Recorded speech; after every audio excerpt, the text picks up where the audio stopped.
So recently I just got a question from athlete asking what to do with the bike after the bike's been sitting for several months since the last season ended and over the winter months.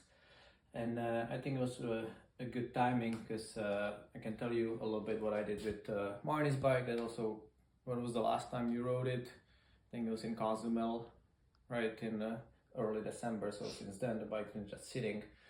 But well, first I cleaned the bike right after the trip, so that's one thing that you guys want to keep the bike clean and without any extra stuff on it. So like if you do the race at the end of the year and you just leave the bike the way how it was after you dropped it off at the transition before you start a run, the chances are the bike is pretty filthy. So the bike was clean, but the things that additional things that I've done this bike to make it ready for the next season is I checked all the bearings, the bearings, removed the crankset, check the bearings in the bottom bracket, to make sure that it's clean and smooth. Of course, check the bearings in the pulleys, the hubs, the free hub body, the wheel bearing, the front wheel bearing, and then I look at the brakes.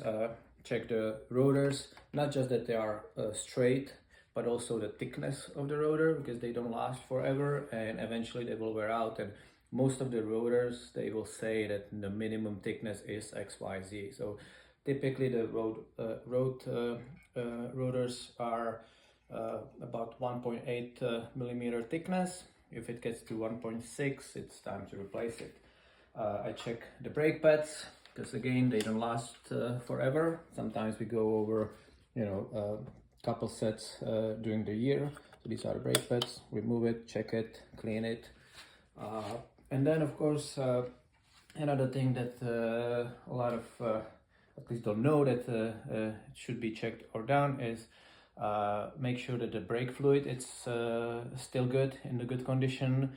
And actually what I did here, I completely flushed out the old brake fluid, which is in this case Shimano brakes use the mineral oil, replace it with the brand new mineral oil, make sure there are no bubbles, because over the time, you may get some air in the lines in the system, and then it may be fine for, if you're just riding at home, but then you travel with the bike, load the bike into the plane, and with the changing of the air pressure on the plane, you arrive to your destination, realize that you have no brakes, that just basically, the lever goes all the way to the handlebars, because there are some bubbles trapped in the system. So I completely flushed the lines, replaced it with the fresh mineral oil, and just visually checked everything on the bike, checked the tires for any cuts, and what's the wear and tear, do the tires need to be replaced or not.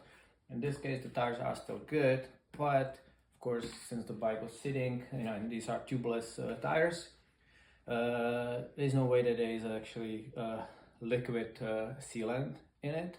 But if I would be just adding more sealant, the chances are that there's, the dried out sealant is just in like one spot where the wheel was sitting, and I'll just add more sealant there, but it will be off the balance as I start turning it because of the extra stuff, plus you don't want to really have it there. So what I'm going to do now is I'll check what it actually looks like inside.